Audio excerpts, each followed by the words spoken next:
तरह हमारे स्कूल खस्ता हाल हैं। ग्राउंड अगर आज बनता है लेकिन अगर हमारे बच्चे अनपढ़ निकलेंगे तो उस ग्राउंड का कोई फायदा नहीं है। हम महराज साहब के फैन हैं, हम महराज साहब के साथ हैं। आप सभी को मालूम है एमएलए महराज मलिक ने एनसी को जो सपोर्ट दी थी वो वापस ली है। रात को एमएलए महराज मलिक लाइव आते हैं और साफ कहते हैं कि हम एनसी से अपना समर्थन वापस ले रहे हैं। लेकिन आज आम आदमी पार्टी के जो कमेटी का एक मेंबर है, आज ये भी उस कमेटी से इस्तीफा दे रहे हैं। आखिरकार ऐसी क्या वजह हुई? पहले एमएलए महराज मलिक एनसी से अपना समर्थन वापस ले रहे हैं और आज आम आदमी पार्टी के एक मेंबर जो कमेटी बनाई गई है उस कमेटी से रिजाइन दे रहे हैं। आखिर क्या वजह, इनसे पूछेंगे। सर, सबसे पहले आप अपना नाम बताएं। जी, मेरा नाम तारिक हुसैन। मैं आपका बहुत शुक्रगुजार हूं, आप हर टाइम हमारे पास आते हैं।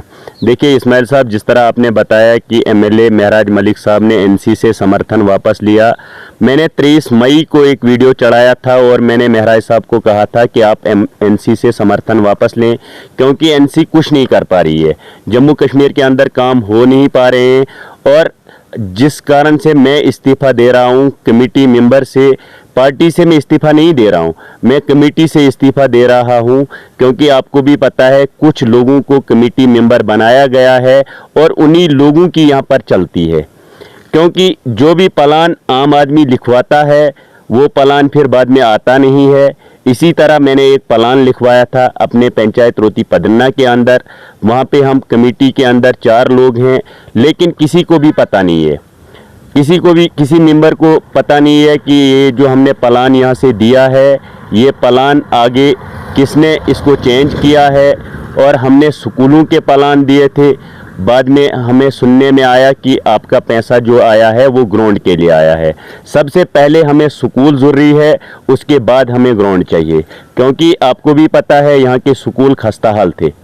अब आप आम आदमी पार्टी की जो कमेटी में हैं, आप रिजाइन क्यों दे रहे हैं? वजह क्या है? असली वजह क्या उसी वजह से दे रहे हैं क्योंकि आज से पहले जो हो रहा था, जो काम गरीब लिखाता था उसको चेंजिंग की जाती थी, यानी कि आज भी वही हो रहा है? देखिए, उसी वजह से मैं रिजाइन दे रहा हूँ। मुझे महराज साहब से कोई गिला शिकवा नहीं है, मैं महराज साहब के साथ हूँ। मैं पहले भी महराज साहब के साथ था, आज भी हूँ। आप खाली कमेटी से रिजाइन दे रहे हैं? बिल्कुल बिल्कुल, मैं कमेटी से इसलिए इस्तीफा दे रहा हूँ क्योंकि बहुत सारे लोग सवाल उठा रहे हैं हम पर कि आप लोगों ने कौन से काम करवाए हैं।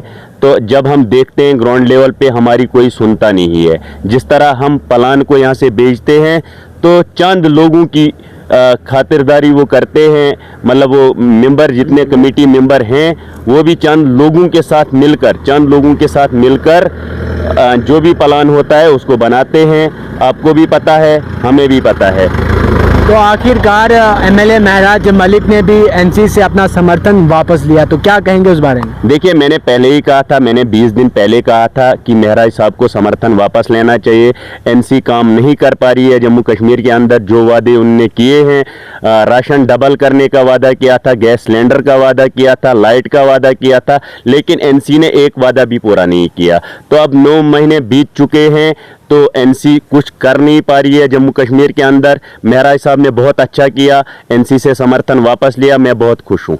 क्या एनसी को इससे कुछ नुकसान हो सकता है? देखिए, एनसी को नुकसान हो या ना हो, हमें उस चीज़ को नहीं देखना चाहिए, हमें अपनी पार्टी को देखना चाहिए। जिस तरह अगर हमारी पार्टी आज, जिस तरह मैंने इस्तीफा दिया कमेटी से, क्योंकि हमारे लोग खुश नहीं है तो मुझे कमेटी में रहने का कोई फायदा नहीं है। आज से पहले भी एमएलए के ऊपर बड़े सवाल उठे कि ये सरकार में काम नहीं कर पा रहे हैं। आज एमएलए साहब ने इस्तीफा दिया, तो अब उन लोगों को क्या मैसेज दोगे आप? देखिए, मैं उन लोगों को यही मैसेज देना चाहूँगा, जिस तरह एमएलए साहब ने इस्तीफा दिया है, सरकार से वो निकल चुके हैं, अब वो काम कर सकते हैं, ओपोजिशन में रह के वो काम कर सकते हैं। एनसी की जो कमियां होंगी उनको वो गिनवा सकते हैं, क्योंकि आपको भी पता है एनसी वाले ना तो खुद बोलते हैं ना दूसरों को बोलने देते हैं। अपने हिसाब से कैसे काम करेंगे? देखिए, मैं अपने लेवल पे काम करूंगा, जो जितना मुझसे हो सकता है। मैं महराज साहब के साथ भी मिल के काम करूंगा, ये नहीं कि, लेकिन कमेटी में रहने का ये फ़ायदा था कि अगर कोई भी काम पंचायत के लिए आए तो सभी जितने भी मेंबर होंगे उनसे पूछा जाए क्या ये काम सही है या गलत है। लेकिन जितने भी मेंबर हम हैं तो हमें पूछा नहीं गया। अब पता नहीं किन लोगों के इशारों पे उस काम को रखा गया है, वो हम नहीं जानते, वो महराज साहब ही बेहतर जानते हैं। वो भी तो कमेटी के हिस्सा हो सकते हैं। देखिए वो लोग भी कमेटी के हिस्सा हो सकते हैं, हम ये नहीं कहते हैं, लेकिन सबों को मिलकर अगर 4 मेंबर थे, हमें 4 मेंबर को पूछ के अगर कोई भी काम रखा गया होता तो हम भी कहते हैं कि कहाँ पे हमें कमी है, पहले हमें उस कमी को दूर करना है। जिस तरह हमारे स्कूल खस्ता हाल हैं, ग्राउंड अगर आज बनता है लेकिन अगर हमारे बच्चे अनपढ़ निकलेंगे तो उस ग्राउंड का कोई फ़ायदा नहीं है। तो आपको भी पता है, देखो अभी मैं इरशाद साहब से बात कर रहा हूँ। जी इरशाद साहब, अस्सलाम वालेकुम। वालेकुम सलाम, अस्सलाम वालेकुम जनाब। जी आप भी आम आदमी पार्टी के मेंबर हैं पंचायत रोटी पदन्ना से इरशाद साहब? जी सर, जी सर। तो इरशाद साहब, जो ये हमारे पंचायत के अंदर ग्राउंड रखा गया है, तो क्या आपकी मर्जी है पंचायत रोटी पदन्ना के अंदर ग्राउंड होना चाहिए या नहीं? ये जो ग्राउंड का मसला है, देखो इसमें महराज साहब की कोई गलती नहीं है। महराज साहब जो है ये हम पे भरोसा करते हैं, ये हमें ही बोलते हैं आप देखो कहाँ कहाँ पे काम कौन सी रहती है। बिल्कुल बिल्कुल। जैसे मुझे उस दिन सुनाई हुआ था कि ग्राउंड, जैसे वो आमिर साहब से भरोसा करते हैं, उससे लिखा, आमिर साहब हम लोगों पे भरोसा करते हैं, हाँ जी आप लिखाओ। तो जैसे ग्राउंड की सुनाई हमारे पास आई तो मैंने उस टाइम उनको बोला था, मेरे फारदार साथ में गए, हमें बोला हमें रोटी पड़ने में ग्राउंड की कोई जरूरत नहीं, क्योंकि वहाँ स्कूलों की बड़ी खस्ता हालत है। बेशक बेशक बेशक। तो उन्होंने मान लिया कि जैसे आमिर भाई ने वो ग्राउंड काट लिया, बोलता कोई बात नहीं, जब नहीं जरूरत तो नहीं रखेंगे। उसके बाद पता नहीं लगता है कि किसने बाद में फिर दिखाया आज रोटी पड़ने में खाली ग्राउंड है, तो स्कूलों का है ही नहीं।